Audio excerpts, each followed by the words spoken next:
हमारी चेतना का दूसरा स्तर है, हमारे व्यवहार का निर्धारण होता है, हमारे सारे इमोशन का संबंध उसके साथ जुड़ा हुआ है।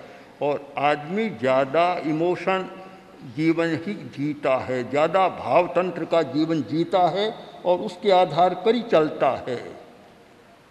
मेमोरी, स्मृति का भी वही केंद्र है और हैबिट, आदतों का भी वही केंद्र है।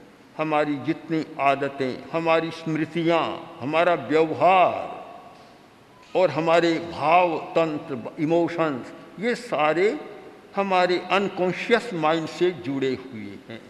उस स्तर पर आदमी जीता है। अब आप समस्याओं का विश्लेषण करें कि सारी समस्या कहाँ आ रही है। ये सारी इंद्रिय चेतना के स्तर हैं। हम इन दोनों की, कॉन्शियस माइंड और अनकॉन्शियस माइंड की तुलना करें तो ये इंद्रिय चेतना का स्तर हमारा आएगा। यह हमारी सारी समस्याएं जुड़ी हुई है। हमारी समस्या व्यवहार के साथ जुड़ी हुई है, हमारी समस्या स्मृति के साथ जुड़ी हुई है, आदतों के साथ जुड़ी हुई हमारी समस्याएं हैं। ये समस्याएं इनके साथ जुड़ी हुई है। चेतना का जो तीसरा स्तर है, तीसरा, वह है हायर कॉन्शियस। बस वहाँ समस्या का समाधान होता है। वह अतीन्द्रिय चेतना का स्तर हो सकता है।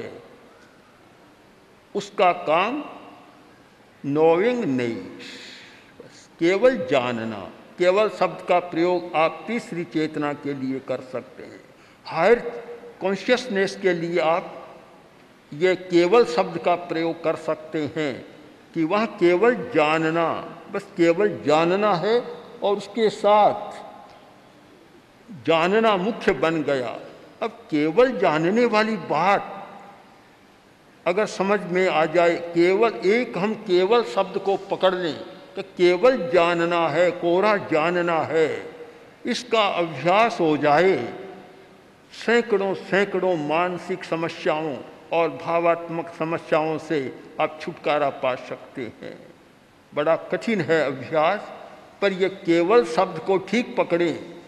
प्रेक्षा ध्यान का प्रयोजन क्या, क्यों, इसका उत्तर मैं दूं तो संक्षेप में उत्तर होगा कि केवल शब्द से जुड़ी हुई चेतना का विकास। जिस चेतना के साथ और विषय नहीं जुड़ा है, केवल शब्द जुड़ा और उसके बाद दूसरा कोई विषय जुड़ा, पहले केवल जुड़ा। केवल देखें, केवल सुने, केवल खाएं, बस केवल शब्द आ गया। जब केवल शब्द की हमारी साधना हो गई तो फिर राग द्वेष के लिए अवकाश नहीं रहा। जहाँ केवल नहीं है वहाँ राग द्वेष है। और जहाँ केवल जानने की बात आ गई, ये केवल हमारा विशुद्ध जानने का स्तर आ गया कि जहाँ हम जानते हैं और कुछ नहीं है। हायर कॉन्शियसनेस में एक उसका परिणाम है इंट्यूशन। इंट्यूशन यह सर्वोच्च चेतना का स्तर है जहाँ इंट्यूशन होता है। इंट्यूशन हमारी अंतर्दृष्टि,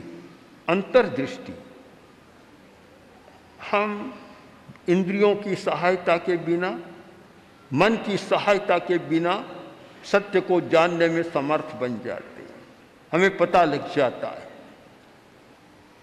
इंट्यूशन पावर हमारा, अंतर्दृष्टि, अंतश्चेतना का जागरण।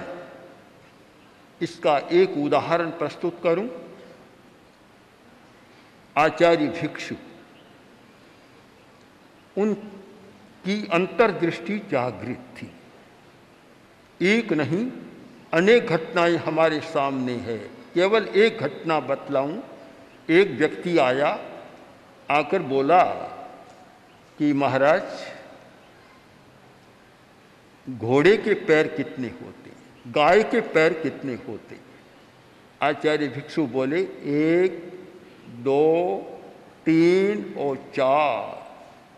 बोला मैंने तो सुना था कि आप बहुत बुद्धिमान हैं, बड़े विद्वान हैं, पर इसका उत्तर तो छोटा बच्चा दे देता सीधा कि 4, और आप गिनते हैं 1 2 3 4।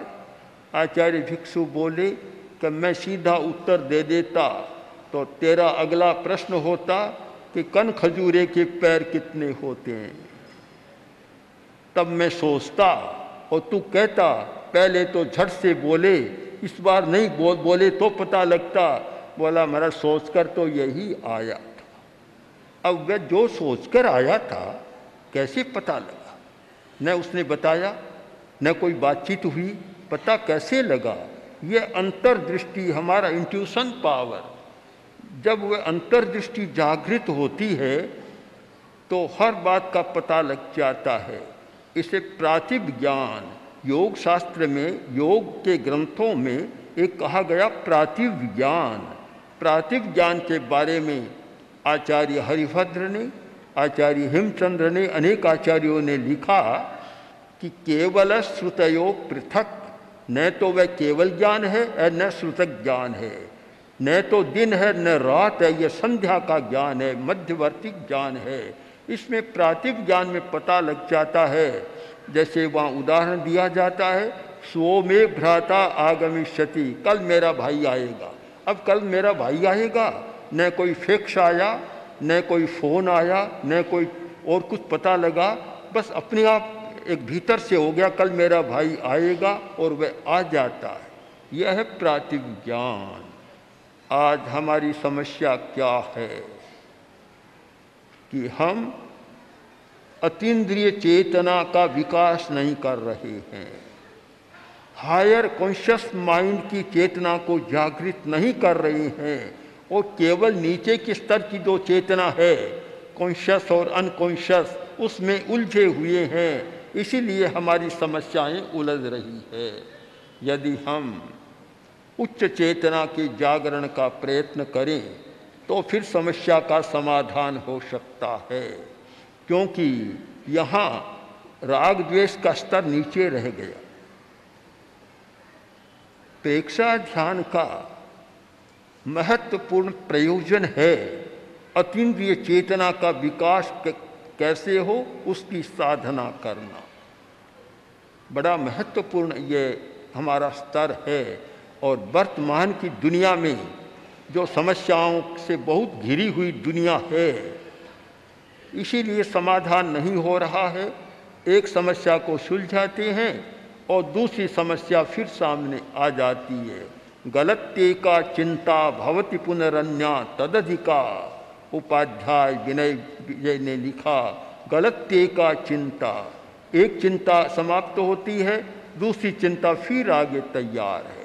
एक समस्या सुलझती है, दूसरी समस्या फिर आगे तैयार है। ये समस्याओं का चक्र क्यों चल रहा है? ये समस्याओं का चक्र व्यूह क्यों हमारे सामने है कि हम अतीन्द्रिय चेतना की विकास की